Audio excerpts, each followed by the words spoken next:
Segundo esse autor, a pior coisa que você pode fazer é lacrar em um debate, porque você encerraria totalmente a discussão, e bom mesmo é um bom debate.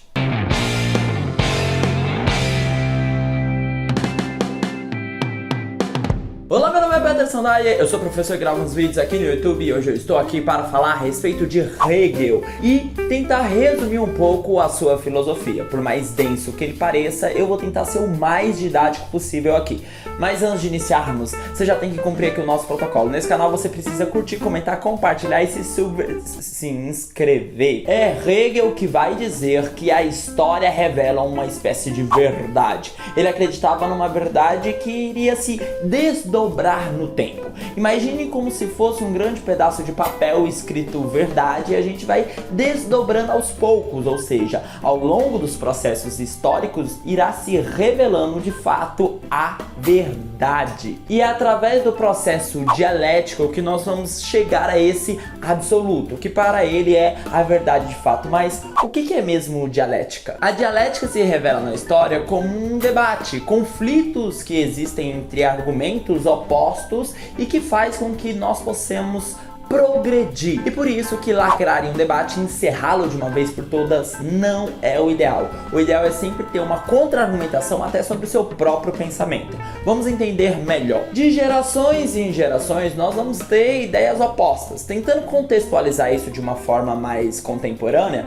vamos imaginar o quanto, por exemplo, a minha geração, ou a galera que é mais nova do que eu, possui contrastes com a geração anterior, os meus avós e etc. Um exemplo um pouco banal, mas que eu acredito que possa nos fazer compreender um pouco melhor, é o quanto a moda pode ser considerado algo cíclico. Enquanto as gerações anteriores olharam para, por exemplo, meias de cano longo e acreditam que são coisas totalmente infantilizadas que devem ser colocadas à parte de qualquer look, de qualquer pessoa, a geração Z traz isso e abraça a meia de cano longo como se fosse uma das coisas mais legais e descoladas e um símbolo da própria juventude. É um símbolo de repulsa à geração anterior para estabelecer uma espécie de contraste, isto é, se eles pensavam de uma forma, nós iremos pensar o contrário e reivindicar esses estilos e etc. Na filosofia isso pode ser percebido desde os gregos.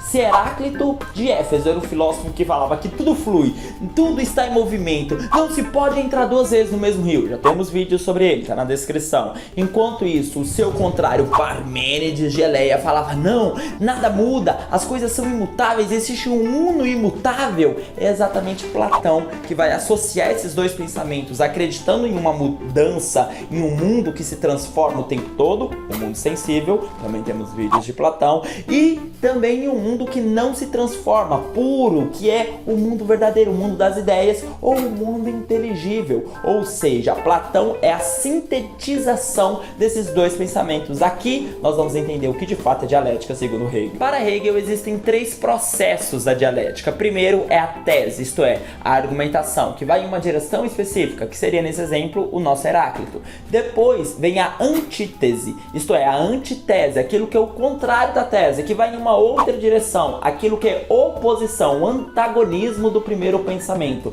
E o conflito será a síntese, isto é, a conclusão. Se a nossa tese foi Heráclito e a antitese foi Parmênides, quem vai conseguir unificar esses dois pensamentos, como bem vimos, é Platão. Um outro exemplo disso é o racionalismo, com René Descartes, que vai então dizer que o conhecimento ele vem do interior do indivíduo, do esforço cognitivo. Em contra-argumentação a esse pensamento vem um empirismo, com as ideias de que o conhecimento ele vem então na verdade de fora para dentro, da experiência sensorial. E quem vai conseguir unificar isso tudo vai ser Immanuel Kant, com a sua teoria dos juízos. E aqui entendemos que o conhecimento ele precisa desse processo rotativo para que a gente possa, enfim, alcançar o que seria esse absoluto. Hegel acreditava em três formas de espírito, que não é algo espiritual, metafísico, é como se fosse uma cultura da época. O espírito subjetivo, que é exatamente as minhas ideias, que vão em uma direção específica, uma tese, em contra-argumentação ao espírito objetivo, que é a moral vigente da sociedade, que vai em uma outra posição, para que nesse choque, nesse conflito entre gerações, nós possamos chegar ao espírito absoluto, que é adquirido adquirido pela verdade proposta na filosofia.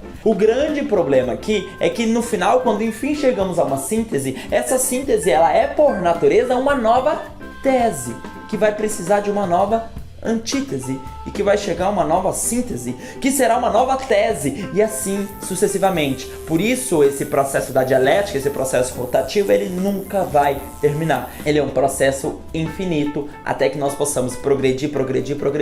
Não à toa Newton já falava que nós estamos em ombros de gigantes, fazendo uma alusão a todo o arcabouço bibliográfico que nós podemos consumir dos nossos antepassados dentro desse processo, desse conflito dialético. Então Hegel acreditava que o eu, no espírito subjetivo, poderia influenciar totalmente o espírito objetivo, isto é, o outro, a moral vigente da sociedade.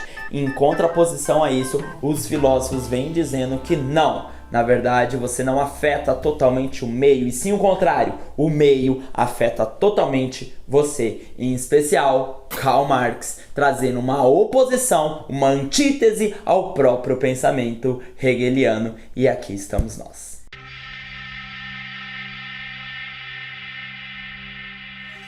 Muito obrigado por assistir o meu canal, eu espero que você tenha gostado. Não deixe aqui de cumprir o nosso protocolo. Você precisa curtir, comentar, compartilhar e se inscrever. Um grande abraço, até a próxima e que o poder seja dado ao povo.